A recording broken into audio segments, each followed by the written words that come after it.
Hello everyone, so today we'll be starting a new topic, that is aldehydes and ketones, and this topic comes under carbonyl compounds, and this topic is very important topic in B Farm second sem organic chemistry 1, and this topic comes in unit 4, I think so. And this topic is also there in plus 2 level, so it's a very important topic uh, under organic chemistry. So let's start the topic. So in today's lecture we will discuss what is aldehyde, what is ketone, and how these two are comes under carbonyl compounds, and what is carbonyl compound, then nomenclature of aldehyde and ketone, and general structure of carbonyl group or carbonyl compound. So we will discuss all these things in today's lecture. So let's start the lecture. जब carbonyl compound देखते हैं तो carbonyl compound are compounds containing CO group. अगर किसी भी compound में CO group रहता है, C double bond O group रहता है, तो उस कंपाउंड को हम बोलेंगे कि ये कार्बोनिल ग्रुप कंटेनिंग कंपाउंड है, और उस कंपाउंड को कार्बोनिल कंपाउंड हम बोल सकते हैं. जैसे कि ये देखिए, ये एग्जांपल है.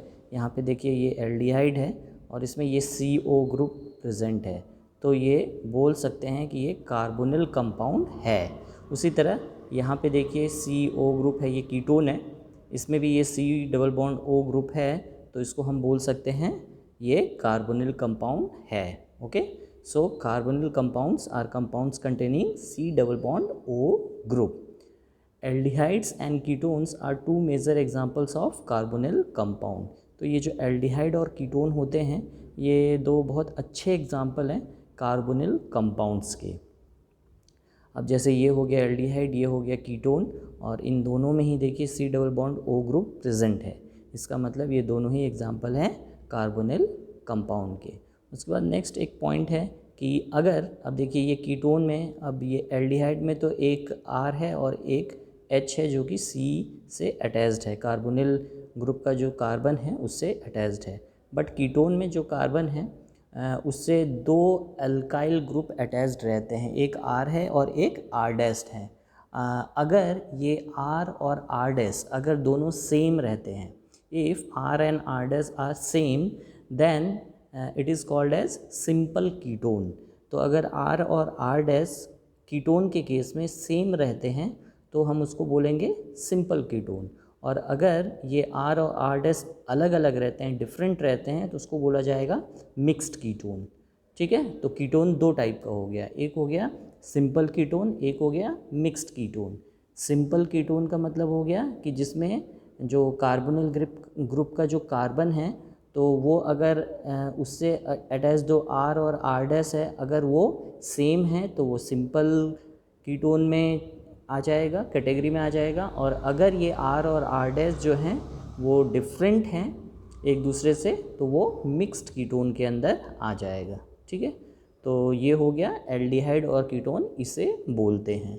और ये दोनों ही एग्जाम्पल है किसके, कार्बोनिल कंपाउंड्स के. और कार्बोनिल कंपाउंड्स किसको बोलते हैं, जिसमें कार्बोनिल ग्रुप होता है.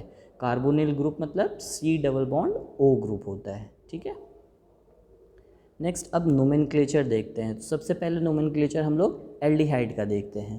तो एल्डिहाइड में जैसे कॉमन नेमिंग जब करना होता है तो उसमें सफिक्स एल्डिहाइड यूज़ किया जाता है. तो जो भी नाम होगा उसके आगे एल्डिहाइड टर्म यूज़ कर दिया जाएगा. ठीक है, जैसे अब देखिए ये HCHO, अब इसका कॉमन नेम हो जाएगा फॉर्मल्डिहाइड, फॉर्मल, उसके बाद एल्डिहाइड यूज़ कर दिया गया. उसी तरह CH3CHO, इसमें दो कार्बन है तो ये एसिटल्डिहाइड हो गया. उसी तरह तीन कार्बन है, ये देखिए यहाँ पर, तो ये प्रोप्योनल डिहाइड हो गया, प्रोप्योनल, उसके बाद एल्डिहाइड. उसी तरह यहाँ पर देखिए ये फिनाइल में CHO ग्रुप है तो ये बेंजल्डिहाइड हो गया. तो इस तरीके से कॉमन नेमिंग किया जाता है एल्डिहाइड के केस में. तो एल्डिहाइड के केस में कॉमन नेमिंग जो होगा उसमें सफिक्स क्या यूज़ होता है, एल्डिहाइड टर्म यूज़ होता है एज सफिक्स. ठीक है, अब जब IUPAC नेमिंग देखते हैं तो IUPAC नेम में सबसे पहले लॉन्गेस्ट चेन चूज़ करना है, and that longest chain should contain CHO group, ठीक है। तो वो CHO ग्रुप उस लॉन्गेस्ट चेन में होना चाहिए, ठीक। जब नंबरिंग किया जाएगा तो नंबरिंग इस तरीके से करना है कि वो जो CHO ग्रुप होगा, एल्डिहाइडिक ग्रुप होगा, उसको नंबर 1 आपको देना है, क्योंकि CHO ग्रुप हमेशा टर्मिनल कार्बन मतलब टर्मिनल पोजीशन पे ही होगा, या तो एक इस एंड होगा, राइट हैंड में होगा, या तो लेफ्ट एंड में होगा। तो जिस एंड में होगा वहाँ से ही नंबरिंग आपको करना है। तो CHO जो है उसको फर्स्ट नंबर मिलना चाहिए। देखिए यहाँ पर ये एक एग्जांपल है, यहाँ पे देखिए ये टर्मिनल पोजीशन पे ही ये CHO रहेगा हमेशा। तो इस कार्बन को जो है उसको नंबर 1 देना है, उसके बाद नंबरिंग यहाँ पर होगी, ठीक है। तो उसके बाद सफिक्स एक यूज़ होता है इसमें। अब इसमें जैसे एल्केन, एल्कीन, एल्काइन का जो ANE, ENE, YNE ये जो टर्म है वो तो यूज़ होंगे ही, लेकिन यहाँ पे ये जो लास्ट में E है, ये E के जगह पर क्या हो जाएगा, AL यूज़ होगा। जैसे एल्केन है तो एल्केनल हो जाएगा, एल्कीन है तो एल्कीनल, एल्काइनल, इस तरीके से यूज़ होगा।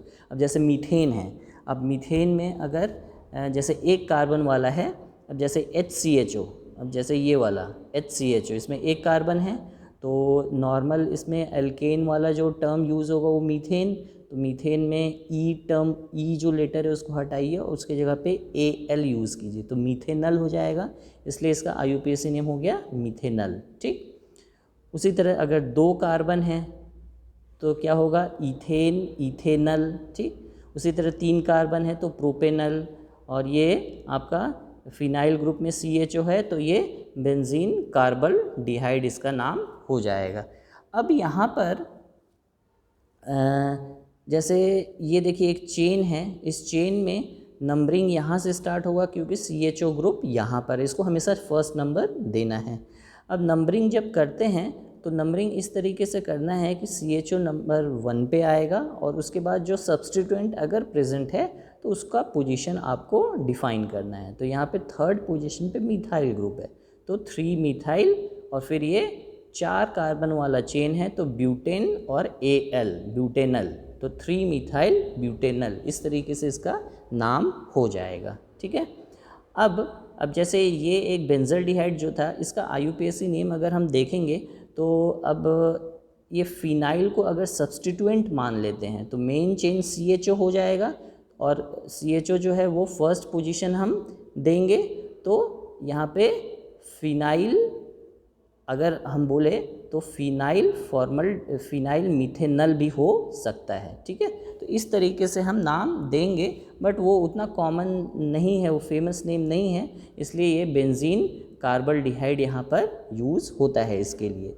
और जितने एग्जाम्पल्स हम देखेंगे उसमें जो फॉलो होगा वो इस तरीके से, जो रूल है वही फॉलो होगा। रूल क्या है इसमें, एल्डिहाइड में जो भी एल्केन में नाम है वो वैसे का वैसा ही यूज़ होगा, एल्केन, एल्कीन, एल्काइन में, बस लास्ट का E जो है वो हटकर AL हो जाएगा, जैसे एल्केनल, मिथेनल, उस तरीके से एल्कीनल, एल्काइनल, इस तरीके से यूज़ होगा।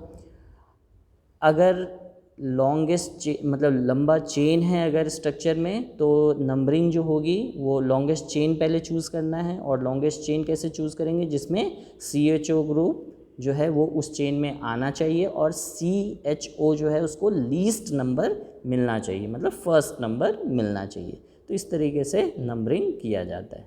तो इस तरीके से एल्डिहाइड का नोमेनक्लेचर होता है। अब नेक्स्ट कीटोन का देख लेते हैं। कीटोन में कॉमन नेमिंग जब देखते हैं तो common naming ketone term use होता है कॉमन नेम में, जैसे कि अब जैसे ये CH3CO CH3 है, ठीक है, तो यहाँ पर एसीटोन यूज़ होगा, ठीक। जैसे यहाँ पे CH3CO CH2 CH3 है तो यहाँ हो गया मिथाइल, और इधर इथाइल, जैसे COO जो ग्रुप है, CO के इस साइड में मिथाइल है और CO के इस साइड में इथाइल है, तो मिथाइल इथाइल कीटोन। उसी तरह CO के इस साइड में यहाँ पर मिथाइल है और इस साइड में प्रोपाइल है, तो मिथाइल प्रोपाइल कीटोन, इस तरीके से कॉमन नेमिंग होता है। ठीक है, अब यहाँ पे देखिए CO ग्रुप है, एक साइड में मिथाइल है और एक साइड में फिनाइल है, तो ये हो जाएगा मिथाइल फिनाइल कीटोन। तो इस तरीके से नेमिंग कॉमन नेमिंग होता है, ketone term as suffix use होता है यहाँ पर। IUPAC में सेम एल्डिहाइड की तरह ही होगा, बट यहाँ पर CO ग्रुप जो है वो टर्मिनल कार्बन नहीं होगा, क्योंकि वो कहीं बीच में ही होगा। ठीक है, तो ये जो CO है वो कहीं टर्मिनल पे नहीं होगा, बीच में ही होगा। बट नंबरिंग आपको इस तरीके से करना है कि CO जो ग्रुप है उसको लीस्ट नंबर मिले। ठीक है, अब जैसे यहाँ पर देखिए, यहाँ पे इस साइड से करें या इस साइड से करें, तो ये जो CO वाला कार्बन है उसको सेकंड 2 नंबर ही मिलेगा, तो किसी भी साइड से कर सकते हैं। ठीक है, तो इसको प्रोपेनन, और इसमें सफिक्स जो यूज़ होता है ONE यूज़ होता है। ठीक है, जैसे प्रोपेन है नाम एल्केन में, तो प्रोपेन में ई हट जाएगा, ONE यूज़ हो जाएगा, तो प्रोपेनॉन हो जाएगा। ठीक है, तो इसका नाम प्रोपेनॉन हो गया। अब इसको 2 प्रोपेनॉन भी बोल सकते हैं, लेकिन ये तो अंडरस्टूड है कि सेकंड पोजीशन पे ही यहाँ पर ये आपका CO ग्रुप आ रहा है, तो यहाँ पे पोजीशन लिखने की ज़रूरत नहीं है। अब यहाँ पे देखिए 1, ये हो गया 2, इस तरीके से नंबरिंग करेंगे तो ऐसा होगा। लेकिन अगर इस साइड से नंबरिंग किया जाता है तो ये हो गया 1, ये हो गया 2, ये हो गया 3, तो यहाँ अगर इस साइड से कर रहे हैं तो थर्ड पोजीशन पे CO का जो कार्बन है उसको थर्ड पोजीशन मिलता है। लेकिन अगर इस साइड से करते हैं तो इस जो CO ग्रुप का कार्बन है उसको 2 पोजीशन मिलता है, तो नंबरिंग इस साइड से की जाएगी। ठीक है, और 4 कार्बन है टोटल, तो ब्यूटेनॉन हो गया। अब यहाँ पोजीशन लिखना ज़रूरी है, एक्चुअल में ये 2 ब्यूटेनॉन होना चाहिए। ठीक है, तो 2 ब्यूटेनॉन हो जाएगा। उसी तरह यहाँ पर टोटल 5 कार्बन है, नंबरिंग इस साइड से होगी तभी इसको लीस्ट नंबर मिलेगा, इधर से 2 मिलेगा, अगर इधर से किया तो 4 मिलेगा, इसलिए हम लोग इधर से ही नंबरिंग करेंगे। ठीक है, तो ये हो गया पेंटेन 2 ऑन। अब ये 2 पेंटेनॉन भी बोल सकते हैं या फिर पेंटेन 2 ऑन भी बोल सकते हैं, दोनों से किसी भी तरीके से बोल सकते हैं। ठीक है, तो इस तरीके से नोमेनक्लेचर, IUPAC नोमेनक्लेचर कीटोन का होता है। तो कीटोन और एल्डिहाइड का नोमेनक्लेचर हम लोगों ने देख लिया। अब देखते हैं स्ट्रक्चर ऑफ कार्बोनिल ग्रुप। अब ये जो कार्बोनिल ग्रुप है तो वो CO ग्रुप को ही कार्बोनिल ग्रुप बोलते हैं। अब ये देखिए इसका स्ट्रक्चर यहाँ पे आपको प्रेजेंटेशन में दिख रहा होगा। तो यहाँ पे ये जो ये CO ग्रुप है तो ये C और O जो है वो डबल बॉन्ड से कनेक्टेड रहते हैं, और ये डबल बॉन्ड है तो एक सिग्मा बॉन्ड रहता है और एक पाई बॉन्ड होता है। तो C और O के बीच में एक सिग्मा बॉन्ड और एक पाई बॉन्ड। और ये जो कार्बोनिल ग्रुप है, इस कार्बोनिल ग्रुप में जो कार्बन होता है वो 2 दूसरे एटम से भी कनेक्टेड रहते हैं। तो ये जो दूसरे एटम से कनेक्टेड रहते हैं वो सिग्मा से रहते हैं। तो ये जो कार्बन है वो इधर भी एक सिग्मा, इधर नीचे एक और सिग्मा, 2 सिग्मा और एक सिग्मा इस ऑक्सीजन से, तो 3 सिग्मा बॉन्ड से और एक पाई बॉन्ड इसमें रहता है। तो टोटल ये जो कार्बोनिल ग्रुप है इसमें टोटल कितने बॉन्ड हैं? टोटल 4 बॉन्ड हो गए। एक जैसे कार्बन जो है वो 4 बॉन्ड बनाता ही है। ठीक है, तो कार्बन जो है 3 सिग्मा बॉन्ड बनाएगा और एक पाई बॉन्ड बनाएगा। 2 सिग्मा बॉन्ड 2 अदर एटम के साथ बनाएगा कार्बन, एक सिग्मा बॉन्ड ऑक्सीजन के साथ बनाएगा और एक पाई बॉन्ड ऑक्सीजन के साथ बनाएगा। एक चीज़ यहाँ ध्यान देना है कि ये जो कार्बोनिल ग्रुप होता है इसमें ये जितने भी बॉन्ड्स हैं वो sp2 हाइब्रिडाइजेशन को यूज़ करते हैं।